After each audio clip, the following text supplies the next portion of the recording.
How are things? I'm all right.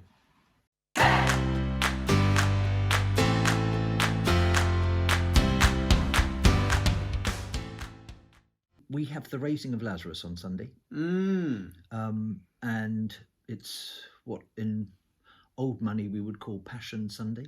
I think I would still want to call it Passion Sunday. Fifth Sunday of Lent.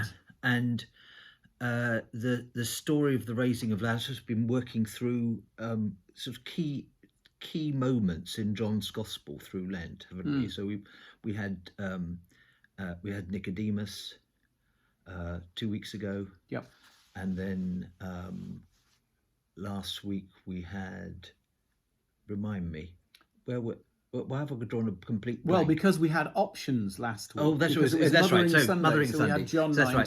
So, Luke 2, but also if you didn't want to do mothering, you had John 9. Yeah.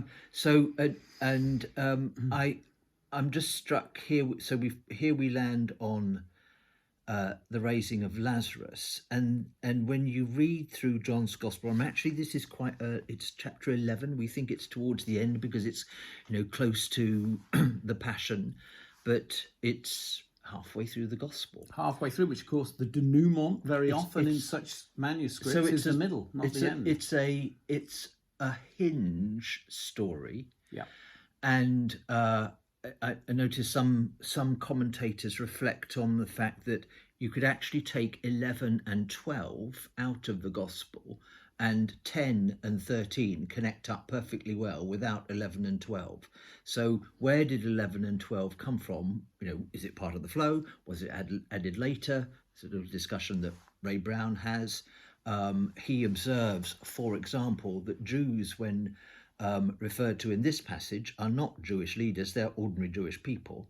So there's a kind of different use of some terms.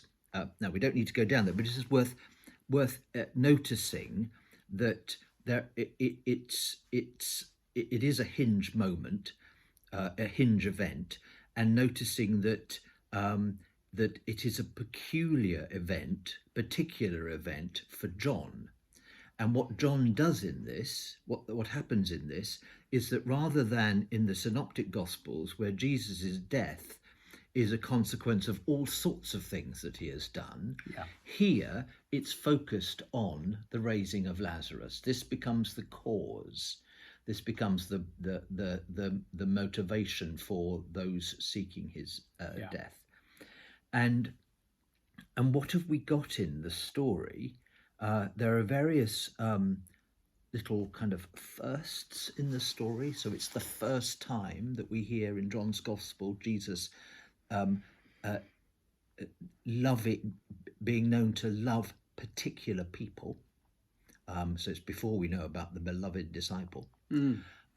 It's the first time we have this declaration from Martha about I believe in that he will rise again.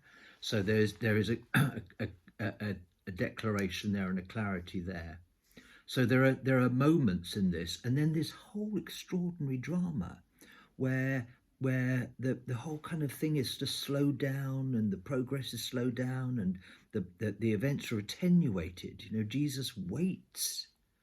He doesn't rush to go and suddenly raise him from the dead, or even rush to make him well before he dies. And I think one of the two things I just want to say, and then I'll stop. Two things. One is that there's a lot of emotion in this, and what is going on. We hear about Jesus, his grief, him being deeply troubled, this extraordinary, unusual word that John uses and uses twice, which is a word of many kind of layers of meaning, but we say deeply troubled, and then that Jesus wept, that little verse. So there's lots of emotion and a sense of Jesus being caught up in the feelings of death and grief, which are human feelings. So a sense that we can draw from this. Jesus is closeness to our experience of grief and death and loss. But then we get this with the resurrection with the calling forth of Lazarus. You get the Jesus, as it, I think this is David Ford's word, relativizing physical death, so that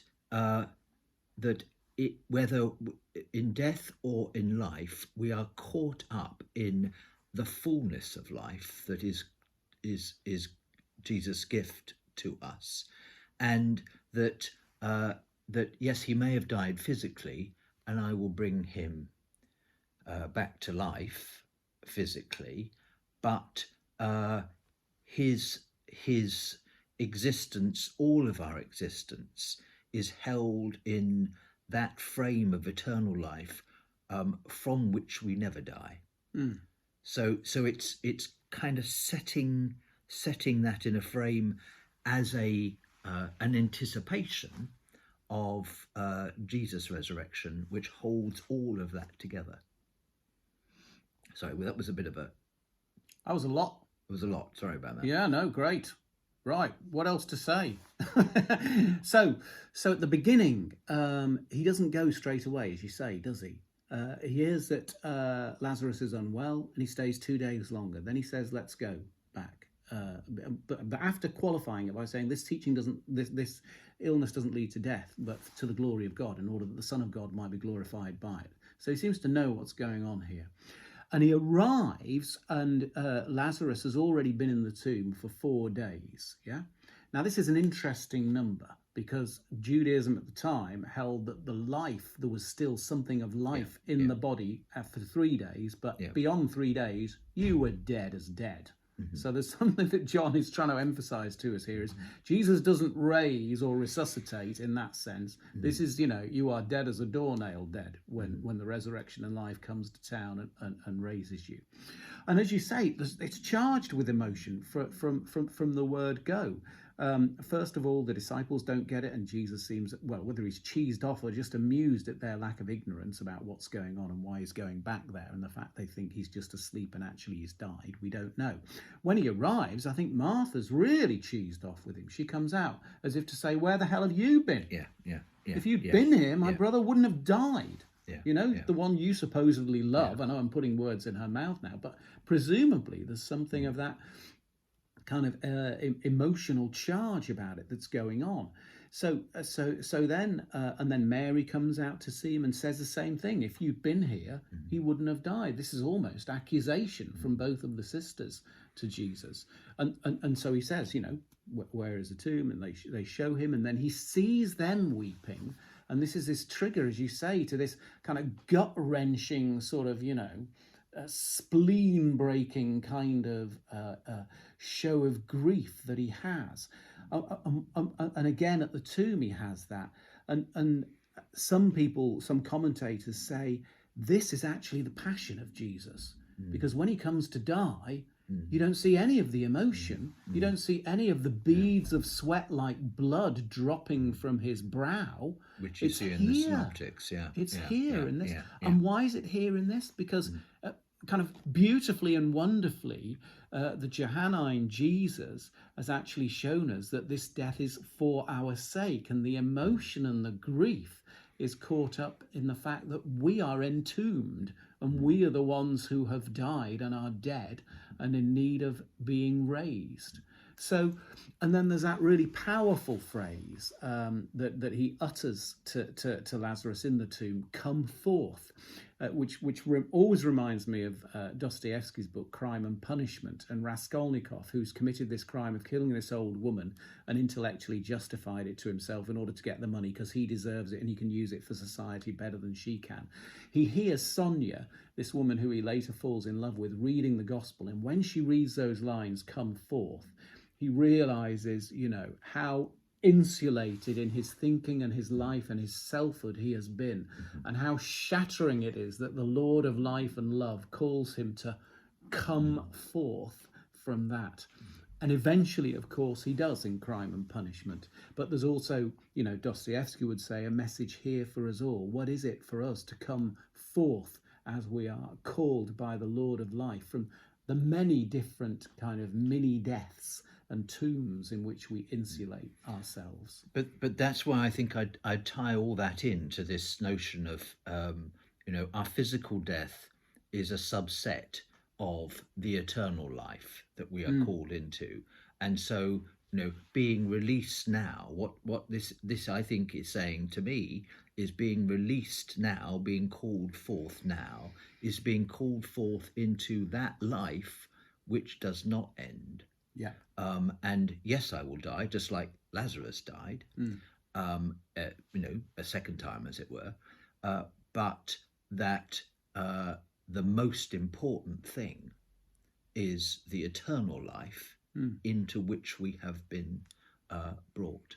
And just to emphasize your final point, which is about eternal life, Jesus is willing to sacrifice his own physical life because, as you say, this sets in train the raising of Lazarus, those events which lead to his own crucifixion, calling us forth at cost to his own physical life, which we so often regard as being the ultimately valuable. Yeah.